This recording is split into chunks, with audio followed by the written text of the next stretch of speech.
Hi friends, હું છું કીર્તિસ કિચનમાં તમારું સ્વાગત કરું છું। આજે આપણે રગડા સમોસા બનાવવાના છે। તમે ક્યારેય રગડા સમોસા ખાધા છે? તો ચાલો શરૂ કરીએ આપણે રગડા સમોસા બનાવવાની રેસિપી।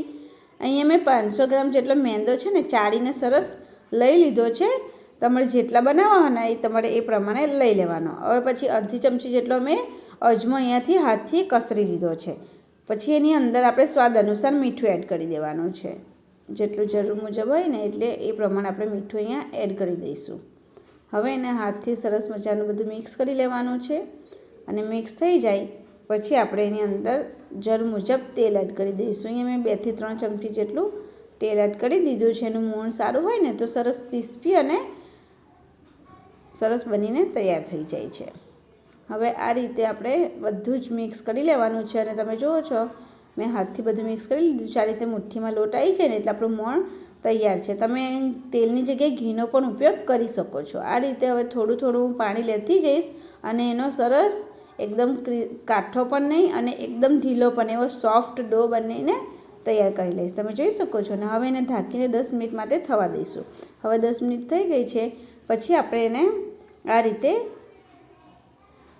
ગોળ તમે જો છો ને આ રીતે ગોળ પીલું વાળી લેવાનું છે। પછી આ રીતે વણતું જઈશું વણી લેવાના છે। એક ગુલ્લામાંથી આપણા 2 સમોસા બનીને તૈયાર થઈ જશે। જો તમે હવે વચ્ચેથી કટ કરી લેવાનું છે અને પછી આપણે ખાલી સમોસાનો શેપ આપી દેવાનો છે। આમાં માવો ભરવાની જરૂર નથી કેમ કે રગડામાં બટેકા અને વટાણા ઓલરેડી હોય છે એટલે આપણે સમોસામાં માવો નથી ભરવાના। તમે જુઓ છો ને આ રીતે પાણી પણ લગાવવાની જરૂર નથી।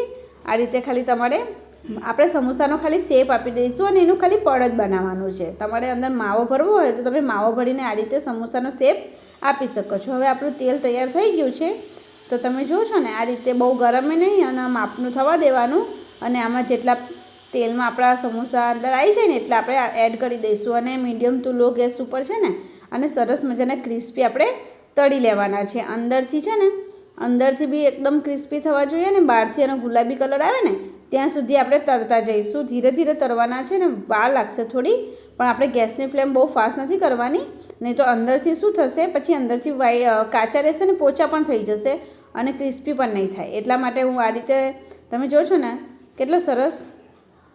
હવે એક પ્લેટમાં આપણે રગડો કાઢી લઈશું। આપણે રગડાની લિંક મેં ડિસ્ક્રિપ્શનમાં રાખી લીધી છે ત્યાંથી તમે જોઈ લેજો। આ રીતે આપણે રગડા સમોસા ખાવાના છે। જો તમે આ રીતે બધા જ સમોસા આપણે તળાઈ જાય ને પછી આ રીતે આપણે છે ને એક વાટકામાં જેમાં તમારે ખાવું હોય ડીશમાં આ રીતે બધા તોડી લેવાના અને તમે કઈ રીતે રગડા સમોસા ખાવ છો ને એ પણ મને તમે કોમેન્ટ કરજો।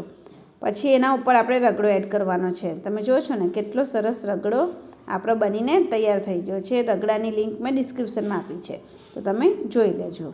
હવે આપણે એની અંદર થોડી ગ્રીન ચટણી એડ કરવાનું। ગ્રીન ચટણીની લિંક પણ હું ડિસ્ક્રિપ્શનમાં આપી દઈશ એમાંથી તમે જોઈ લેજો। હવે એની પર ખજૂર આમલીની ચટણી આપણે એડ કરીશું। ખજૂર આમલીની ચટણી થોડી વધારે નાખીશું એટલે રગડો પણ થોડો ઢીલો થશે અને હા રગડો તમે ઢીલો બનાવો હોય ને તો પણ બનાવી શકો છો। હવે થોડી એના પર ડુંગળી આપણે એડ કરવાની છે। પછી થોડી આપણે ઝીણી સેવ લઈ લઈશું અને થોડા કોથમીરના પાન લઈ લેવાના છે અને થોડો આપણે અહીંયા છે ને ચાટ મસાલો લઈ લીધો છે। હવે આપણે એને બધું જ મિક્સ કરી લઈશું અને ગરમા ગરમ જ આપણે સર્વ કરવાનું છે। એટલું સરસ ટેસ્ટી અને સ્વાદિષ્ટ બનીને તૈયાર થાય છે ને જો તમે એકવાર બનાવશો ને તો તમે વારંવાર બનાવશો। તો ચાલો આપણે ટ્રાય કરીએ કેવો બનીને તૈયાર થયો છે। વાવ, વેરી ટેસ્ટી, બહુ જ સરસ અને સુપર। એકવાર તમે જરૂર ટ્રાય કરજો। જો તમને મારો વિડીયો ગમે તો મારા વિડીયોને લાઇક, શેર, કમેન્ટ અને મારી ચેનલને સબસ્ક્રાઈબ કરવાનું ના ભૂલતા।